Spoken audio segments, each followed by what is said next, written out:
నమస్తే, welcome to great Andhra. మనతో పాటు ఉన్నారు సీనియర్ పొలిటికల్ అనలిస్ట్ జిఆర్ మహర్షి గారు. నమస్తే సార్. నమస్తే అమ్మా. సార్, సోషల్ మీడియాలో జనసేన అలాగే టీడీపీ మధ్య ఒక యుద్ధం జరుగుతోంది. ఇది దేనికంటే గత వారం రోజుల నుంచి ఇంచుమించుగా ఒక 2-3 రోజుల నుంచి అయితే ఇంకొంచెం ఎక్కువగా ఉంది ఈ విషయం. లోకేష్ గారికి డీసీఎం అంటే డిప్యూటీ సీఎం పదవి ఇవ్వాలి అని. ఆయనకి ఎక్కడో ప్రాధాన్యత తగ్గిపోతుంది. మా యువ నాయకుడు ఆయనే మొత్తం ఈ పాదయాత్ర చేసో లేకపోతే ఇంకోటో మొత్తానికి చంద్రబాబు నాయుడు గారు జైల్లో ఉన్నప్పుడు మొత్తం అందరిలోనూ ఉత్తేజం నింపింది ఆయనే. ఆయనకి ఆ పదవి ఇవ్వాలని చెప్పి కొంతమంది కోరుతున్నారు. ఇటుపక్క చూస్తే జనసేన ఇప్పుడు డిప్యూటీ సీఎంగా ఉన్న పవన్ కళ్యాణ్ గారేమో ఆయన ప్రాధాన్యత తగ్గిస్తారు. ఎందుకంటే ఆయన ఇప్పుడు సీఎం తర్వాత సీఎం లాగా ఆయనకు ఒక ప్రాధాన్యత కనిపిస్తోంది. ఆయన కూడా ఇప్పుడు ఈ మధ్య కాలంలో ఒక 2-3 చోట్ల ఇన్సిడెంట్స్లో కూడా ఆయన తన యొక్క ప్రభావం చూపించే విధంగా మాట్లాడడం ఇదంతా చూసిన తర్వాత ఇది మొదలైంది అనేది అయితే క్లియర్ కనబడుతున్న విషయము. సో ఇప్పుడు ఇస్తే ఒక బాధ, ఇవ్వకపోతే ఒక బాధ, ఏం చేయాలనే దాని మీద ఇప్పటి వరకు ఇక్కడున్న అంటే కింద క్యాడరు లేకపోతే కొంతమంది మాట్లాడుతున్నారు, కానీ పైనుంచి ఏ మాట రాలే. అంటే చంద్రబాబు నాయుడు గారు తరపు నుంచి కానీ లోకేష్ తరపు నుంచి కానీ అంటే స్వయంగా వాళ్ళైతే ఏం మాట్లాడలేదు. ఏం జరుగుతుంది అసలు? ఇది ఈ గోల్ ఏంటి కొత్తగా? ఇప్పుడు ఏం లేదు. ఇప్పుడు లోకేష్ గారు ఆయన డిప్యూటీ సీఎం ఇవ్వకపోయినా కూడా ఆయనే కదా డిఫాక్టో సీఎం అని అందరూ అంటున్నారు. సకల శాఖ మంత్రి అని చంద్రబాబు నాయుడు గారిది ఏమీ లేదు, ఆయన ఊరికే ముఖ్యమంత్రిగా పెద్ద దిక్కుగా ఉన్నారు. లోకేష్ గారు అన్ని వ్యవహారాలు చెక్కబెడుతున్నారు, ఆయనే కీలకము, అన్ని శాఖల్లోనూ ఆయనే కీలకము అని మనం గట్టిగా వినిపిస్తాం. మోదీ గారు కానీ లేదా అమిత్ షా గారు కానీ లోకేష్ గారికి ఇప్పుడు అంతమంది మంత్రులు ఉన్నారు కదా, అంతమంది మంత్రుల్లో లోకేష్ ఒకరు, ముఖ్యమంత్రి కొడుకు అనే మాట పక్కన పెడితే లోకేష్ కూడా అందరు మంత్రుల్లో ఒకరు కదా. ఆయన మరి అందరు మంత్రుల్ని పిలిపించుకొని మోదీ గారు అమిత్ షా గారు ఏం బాబు ఎట్టున్నావు, నువ్వు రా ఢిల్లీకి రా, మా ఇంట్లో భోంచి అని అంటున్నారా? లోకేష్ గారికి ఆ ప్రాధాన్యత ఇస్తున్నారు కదా. అంటే దాని అర్థమేమి? ఆయన ఇంపార్టెన్స్ ఆయనకు ఉంది. పదవి వచ్చినంత మాత్రాన ప్రాధాన్యత పెరుగుతుంది అనేది కూడా అబద్ధమే.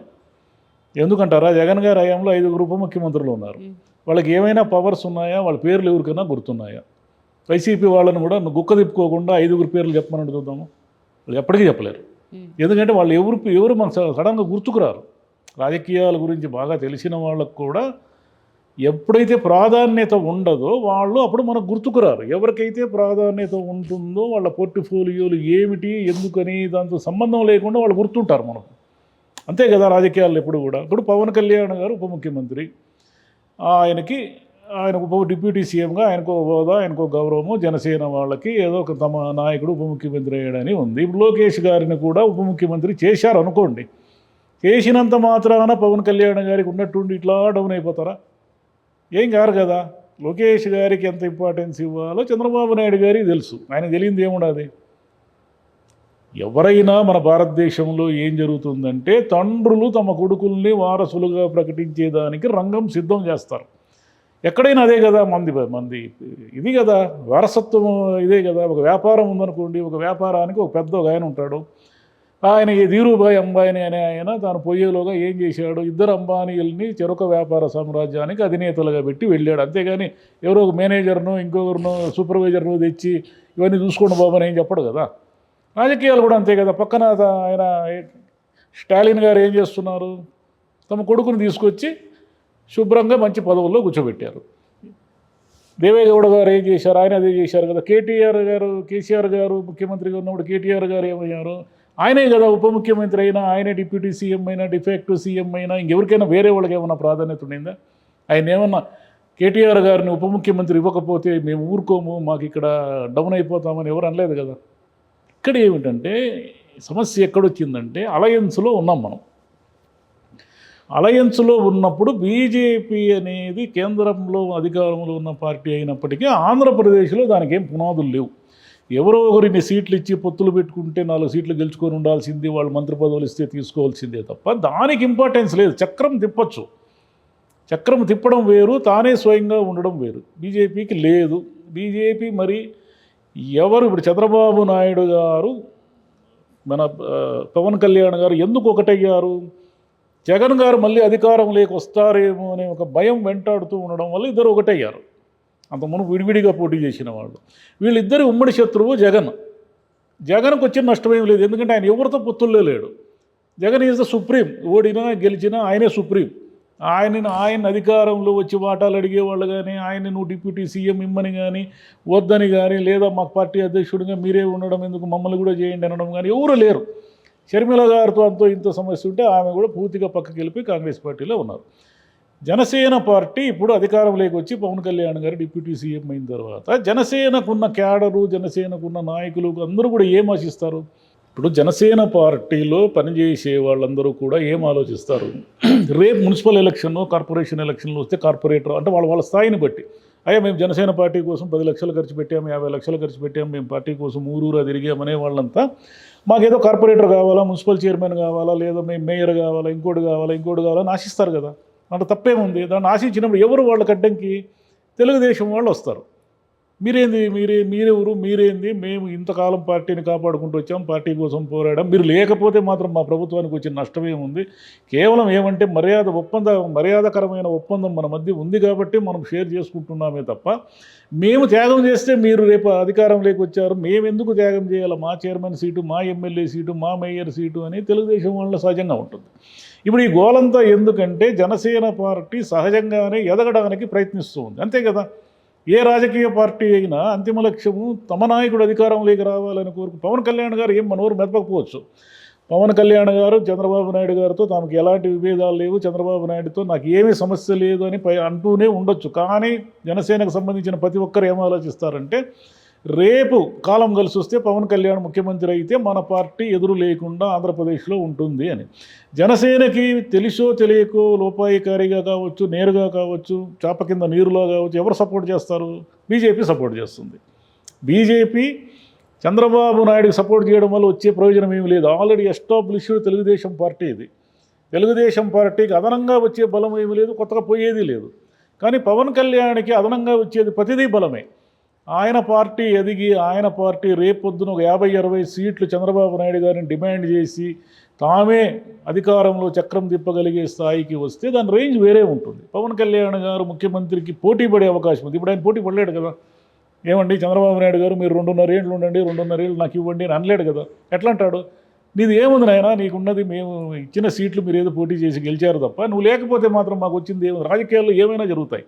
రాజకీయాల్లో రకరకాల బేరసారాలు, వ్యాపారాలు, రకరకాల ప్రయోజనాలు ఉంటాయి. చంద్రబాబు నాయుడు గారు అంతిమ లక్ష్యం ఏంది? తెలుగుదేశం పార్టీ అనేది స్ట్రాంగ్గా ఈరోజు ఉంది కాబట్టి రేపు లోకేష్ని వారసుడుగా ప్రకటించేసి 2029 నాటికి లోకేష్ని ముఖ్యమంత్రి చేయాలి అనేది చంద్రబాబు నాయుడు గారి అంతిమ లక్ష్యం. ఎందుకు అంతిమ లక్ష్యం అంటే ఆయనకు వయసు అయిపోతూ ఉంది. ఇప్పుడు వయసుకు అతీతులు ఎవరు ఉండరు కదా. ఒక 80 ఏళ్ళు 85 ఏళ్ళు వయసు వచ్చే వరకు యాక్టివ్గా, ఇప్పటికైతే ఆయన యాక్టివ్గా ఉన్నాడు, ఫిట్గా ఉన్నాడు, అన్నీ తిరుగుతున్నాడు, ఊర్లు సమీక్ష సమావేశాలు అంటున్నాడు, అవంటున్నాడు, ఇవంటున్నాడు. రేపు ఇంకొక 4-5 ఏళ్ల తర్వాత ఇంతే ఫిట్గా ఆరోగ్యంగా ఉండొచ్చు, ఉండకపోవచ్చు. కాబట్టి వారసుడిని ఇప్పుడే రెడీ చేయడం అంటే ఏమిటంటే ఈ చర్చ పెట్టడం. చంద్రబాబు నాయుడు గారు జనరల్గా ఏం చేస్తారంటే తన మనసులో మాట ఎప్పటికీ చెప్పరు. ఆయన ఏం చేస్తారంటే తనకున్న మీడియా కానీ రకరకాల సోర్సెస్తో జనంలో చర్చ పెడతారు. లోకేష్ ఏమైనా సరే ఉప ముఖ్యమంత్రి కావాల్సిందే, లోకేష్కి ప్రాధాన్యత తగ్గిపోతూ ఉంది, లోకేష్ని ఒక రేంజ్లో మనం చూడాలి, లేదా రేపు లోకేష్ని పార్టీ అధ్యక్షుడిని చేయొచ్చు, ఆ పార్టీ అధ్యక్షుడిగా ఉన్న శ్రీనివాసరావు ఎవరు ఉన్నారు కదా ఆయన మంత్రివర్గంలో తీసుకోవచ్చు. ఇప్పుడు లోకేష్ని ఈ 3.5 ఏళ్ళు అతను ఎలాగైనా ఒక టాప్ లెవెల్కి తీసుకెళ్ళాలి. మీరు మోదీ గారి పర్యటన, అమిత్ షా గారి పర్యటన ఇవన్నీ గమనిస్తే మీకు తెలుస్తుంది. లోకేష్ గారు చంద్రబాబు నాయుడు గారి కుమారుడుగా తన రేంజ్ పెంచుకుంటూ ముఖ్యమంత్రి తర్వాత తానే ముఖ్యమంత్రి అనే ఒక పిక్చర్ క్లియర్గా ఇస్తున్నాడు. ఆయన ఎంతమంది డిఫాక్టో అన్నా, ఆయన అన్ని శాఖలు ఆయనే చూస్తున్నారన్నా, ఏమన్నా జనాలకు అర్థమయ్యేది ఏమిటంటే తెలుగుదేశం పార్టీలో ఉన్నటువంటి, అసలు తెలుగుదేశం పార్టీలో పోటీ పడే వాళ్ళు ఎవరు ఉన్నారు? ఒక పేరు చెప్పండి. ఏమండి నేను చంద్రబాబు నాయుడు గారితో అసోసియేట్గా ఉండి 30 ఏళ్ళు మీ పార్టీకి చాకరీ చేశాను, రేపొద్దున మీ కొడుకు కుమారుడు పెద్దవాడు అయిన వెంటనే ఆయనకు మీరు ముఖ్యమంత్రి పదవి ఇస్తే మేము ఇంతకాలం చాకరీ చేసిన వాళ్ళు మా గతి ఏమైనా అడిగేవాళ్ళు ఒక పేరు చెప్పండి. అడిగితే మరుసటి క్షణం బహిష్కరిస్తారు, పార్టీలో నుంచి బహిష్కరించి, లేదా అవినీతి ఆరోపణలతో తీసేస్తారు, మంత్రివర్గంలో తీసేస్తారు కూడా. చూడండి కావాలంటే మీరు. ఎవడైనా నోరు మెదిపితే అతని మీద అవినీతి ఆరోపణలు ఒక వారం రోజులు కథనాలు రాయించేసి అతన్ని మంత్రివర్గం నుంచి తీసేస్తారు. ఇదొక చర్చ నడపడానికి సోషల్ మీడియాలోనూ ఇంకోటి చర్చకు కారణం ఏమిటంటే లోకేష్ని ఎస్టాబ్లిష్ చేయడము. లోకేష్ అంటే ఇప్పుడు ఎస్టాబ్లిష్ కాలేదంటే ఇంకా ఎస్టాబ్లిష్ చేయడము. డిప్యూటీ సీఎం, రేపు డిప్యూటీ సీఎం అయిన తర్వాత సహజంగానే పవన్ కళ్యాణ్ గారికి ప్రాధాన్యత తగ్గుతుంది కదా. పవన్ కళ్యాణ్ గారికి పీట వేసి కూర్చోబెట్టచ్చు, మర్యాదలు ఇవ్వచ్చు, అన్నీ ఇవ్వచ్చు. కానీ అడ్మినిస్ట్రేషన్లో ఆయన రోల్ ఏముంది పెద్దగా? ఆయన కూడా ఏమిటి అప్పుడప్పుడు తన అసంతృప్తి అనండి, అసహనం అనండి, ముక్కుసూటితనం అనండి, ఆయన కూడా మాట్లాడేస్తున్నారు. ఏంది హోంశాఖ నా చేతిలో ఉంటే కథ వేరేగా ఉంది అంటారు. తిరుమల లడ్డు విషయంలో జరిగింది అపచారము, నేను క్షమాపణలు చెప్తున్నా అన్నారు. క్షమాపణలు చెప్పాల్సింది ఎవరు? దేవాదాయ శాఖ మంత్రి చెప్పాలా, ఈవో చెప్పాలా, చైర్మన్ చెప్పాలా, ముఖ్యమంత్రి చెప్పాలా? వీళ్ళు కదా కీలకమైన వాళ్ళు. ఉన్నటువంటి ఈయన వచ్చేసి నేను క్షమాపణ చెప్తున్నాను అన్నాడు. దాంతో అనివార్యంగా చైర్మన్, ఈవో అందరూ కూడా క్షమాపణలు చెప్పాల్సింది. అంటే కోర్స్ క్షమాపణలు చెప్పినంత మాత్రం 6 ప్రాణాలు వస్తాయా అంటే ఎక్కడ రావు. రేపు జనసేన వర్సెస్ టీడీపీ గేమ్ నడుస్తూ ఉంది. ఇప్పుడు కాదు, ఇంకా మీకు స్థానిక ఎన్నికలు వస్తాయి. స్థానిక ఎన్నికలు వచ్చినప్పుడు పదవుల్లో వాటాలు అడుగుతారు జనసేన వాళ్ళు. అంటే మీకు ఉన్న మున్సిపాలిటీల్లో కొన్ని మున్సిపాలిటీ చైర్మన్లు మాకు ఇచ్చేయాలి అని అడుగుతారు, కొన్ని కార్పొరేషన్లు మేయర్లు మేము ఉంటామని అడుగుతారు. అది న్యాయం కూడా, ఎందుకంటే మీరు పొత్తుల్లో ఉన్నారు కాబట్టి. అడిగినప్పుడు అక్కడున్న స్థానిక నాయకులతోనూ స్థానిక జనసేన నాయకులతోనూ గొడవలు మొదలవుతాయి. ఈ గొడవలు మొదలైనప్పుడు అంటే ఇవన్నీ చంద్రబాబు నాయుడు గారికి తెలియక కాదు, ఆయన ఎన్నో చూశారు. ఇవన్నీ ఎన్ని రాష్ట్రాల్లో ఎన్ని చూశారు ఆయన. మహారాష్ట్రలో చూశారు, కర్ణాటకలో చూశారు. అసలు పొత్తులు ఎందుకు విఫలమవుతాయి ఆయనకు తెలియదు కాదు కదా. ఆయన బయటకు వస్తారు కదా పొత్తుల్లో నుంచి. పొత్తులు ఎందుకు విఫలమవుతాయంటే ఇరు పార్టీల ప్రయోజనాలు, అత్యాశలు అధికంగా ఉండడం వల్ల, అవి నెరవేరే అవకాశం లేకపోవడం వల్ల పొత్తులు విఫలమవుతాయి. వెనకటికి విపి సింగ్, దేవిలాల్ గారు ప్రభుత్వాలే ఎందుకు పడిపోతూ వచ్చాయంటే ఇద్దరికి పొసగదు. ఇద్దరు అడుగుతారు సమానమైన వాటాలు, అది కుదరదు, అలా ఇవ్వలేరు. తెలుగుదేశం నుంచి ఎప్పుడో 40 ఏళ్ళ నుంచి పోరాడుతున్నారు కదా, క్యాడర్ ఉంటుంది. ఆ క్యాడర్ని అన్నింటినీ కాదనుకొని జనసేనకి ఈరోజు పదవుల్ని పందేరం చేయడం చంద్రబాబు వల్ల కూడా కాదు. అట్లా చేస్తే పార్టీలో అసంతృప్తి మొదలవుతుంది, పాలిటిక్స్ తారుమారు అయిపోతాయి. కాబట్టి లోకేష్ ఎప్పటికైనా తెలుగుదేశం స్ట్రాంగ్గా ఉన్నంత కాలము తెలుగుదేశం మళ్ళీ గెలవడం అంటూ జరిగితే లోకేషే ఉపముఖ్యమంత్రి కాదు, ముఖ్యమంత్రి. లోకేష్ ముఖ్యమంత్రి అనే క్లారిటీ అందరికీ ఉంది తెలుగుదేశం పార్టీలో. సామాన్య జనంలో ఆ చర్చ జరగడానికి ఆ మెసేజ్ అలా పంపుతూ ఉంటారు. ఏదో జనసేన పేరు చెప్పు, టీడీపీ పేరు చెప్పు, ఆ వర్గాలను ఈ వర్గాలను. అధినాయకులు ఏమీ మాట్లాడరు. చంద్రబాబు నాయుడు గారు ఒక్కసారి కర్ర జూలిపించి ఎవరు అధిక ప్రసంగం చేసిన పార్టీలో తీసేస్తానని చెప్పమనండి, ఒక్కడు చర్చించడు ఇంక మళ్ళీ. ఎందుకంటే ఆయన కూడా కానీ చర్చ జరగని ఏం మనకు వచ్చిన నష్టం ఏమి ఉండదు అనేది ఆయన అభిప్రాయం. మంచిదే కదా. అక్కడ లోకేష్ ఉప ముఖ్యమంత్రి ఇవ్వడం అనే చర్చ జరిగితే మంచిదే కదా, అంటే తప్పేముంది. ఈరోజు సాక్షిలో మొన్నేమి వచ్చింది, లోకేష్ని అందరూ ప్రశంసిస్తున్నట్టుగా తెలుగుదేశం మీడియాలో వచ్చింది. ఈరోజు సాక్షిలో ఒక వార్త, అంబటి రాంబాబు గారు ఎవరు అన్నారు, లోకేష్ విపరీతంగా కలెక్షన్లు చేస్తున్నాడంట కదా, అమిత్ షా అడిగినట్టుగా ఒక వార్త వచ్చింది. ఈ రెంట్లో దేన్ని నమ్మాలి? కాబట్టి కలెక్షన్లు చేస్తున్నాడు లోకేష్ డిఫాక్టో ముఖ్యమంత్రిగా ఉన్నాడు అనేది ఒకవైపు నడుస్తూ ఉంది. ఒకవైపు లోకేష్ చంద్రబాబు నీడలు ఎదగడు, చంద్రబాబు నాయుడు గారు అలా వటవృక్షంగా ఉన్నంతకాలము లోకేష్ సైడ్ లైన్ అయిపోతాడు అనే వాదన ఒకవైపు నడుస్తూ ఉంది. ఏది ఎలా నడిచినా లోకేష్ తన క్యాపబిలిటీస్ ఆధారంగా రేపు నాయకుడుగా అంటే ఆయనకు అన్ని మార్గం అంతా సుగమంగా ఉంది. ఏనుగు వచ్చి పూలమాలేసేది ఒకటి తక్కువ. అయితే ఏనుగు పూలమాలేసినంత మాత్రాన అన్నీ జరగవు. ఈయన తన కెపాసిటీస్తో నిలబెట్టుకోవాల్సి ఉంటుంది రేపు పార్టీని కానీ, ప్రభుత్వాన్ని కానీ, తన వారసత్వాన్ని కానీ. కాకపోతే తెలుగు రాష్ట్రాల్లో అంటే ఇక్కడే ఆ ప్రభావం కనిపిస్తుంటుంది కాబట్టి సోషల్ మీడియాలో అడిగే వాళ్ళు ఎవరైనా ఎక్కడైనా ఒక ఇన్సిడెంట్ జరిగినా ఏమన్నా అయినా where is DCM Pawan Kalyan అని అడుగుతున్నారు, కానీ లోకేష్ ఎక్కడా అని అడగట్లేదు. కాబట్టి ఈయన ప్రజెంట్ అవుతున్నాడు. ఆయా ఇష్యూలు ఏమన్నా జరిగినప్పుడు ఎక్కడైనా పవన్ కళ్యాణ్ ఎక్కడ అప్పుడు ఇలా మాట్లాడారు కదా, మరి రారేంటి అంటారు. ఈయన వెంటనే అక్కడ ప్రత్యక్షమై ఏదో ఒకటి మాట్లాడుతూ ఉన్నారు. సో అందుకని ఆయన హైలైట్ అవుతున్నారు ప్రజల్లో. అది సీఎం తర్వాత ఎవరు నడుతారు? Deputy CM నడుతారు. నిజానికి దానికి వేరే వాళ్ళు ఉంటే అడగరు, పవన్ కళ్యాణ్ ఉన్నారు. రాజ్యాంగ పద్ధతి ఏమి లేదు. అందరు మంత్రుల్లాగే ఈయన కూడా అది పోర్ట్ఫోలియోనే డిప్యూటీ సీఎం అనేది, అంతే తప్ప ముఖ్యమంత్రి తర్వాత ఈయనే ముఖ్యమంత్రి అనే చట్టపరంగా ఏమీ లేదు. లోకేష్ గారికి ఏమిటంటే ఆయన ఏదో అప్పుడు పార్టీ నిలబెట్టాడు, పాదయాత్ర చేశాడు, నో డౌట్ అధికారంలోకి రావడానికి లోకేష్ గారి పాత్ర కూడా చాలా ఉంది. కాబట్టి తెలుగుదేశం అభిమానులందరికీ బాధ ఏంటంటే పవన్ కళ్యాణ్ హైలైట్ అయ్యి పవన్కి జనసేన బలపడే కొద్దీ తమ ప్రాధాన్యత తగ్గిపోయి ఆయా నియోజకవర్గాల్లో తమ సీట్లకు వీళ్ళు ఎసరు పెడతారు అనే భయం వాళ్ళని చుట్టుకుంది. ఆ భయం నుంచి వాళ్ళు బయటపడాలంటే తెలుగుదేశానికి సంబంధించి ఏదో ఒకటి హైలైట్ చర్చ జరుగుతూ ఉండాలి. రైట్. ఏదో మరి ఇప్పుడు వరకు అయితే కింద క్యాడర్లోనూ ఇంకో నాయకుల్లోనూ ఇది మాత్రమే ఇక్కడ ఈ చర్చ జరుగుతూ ఉంది.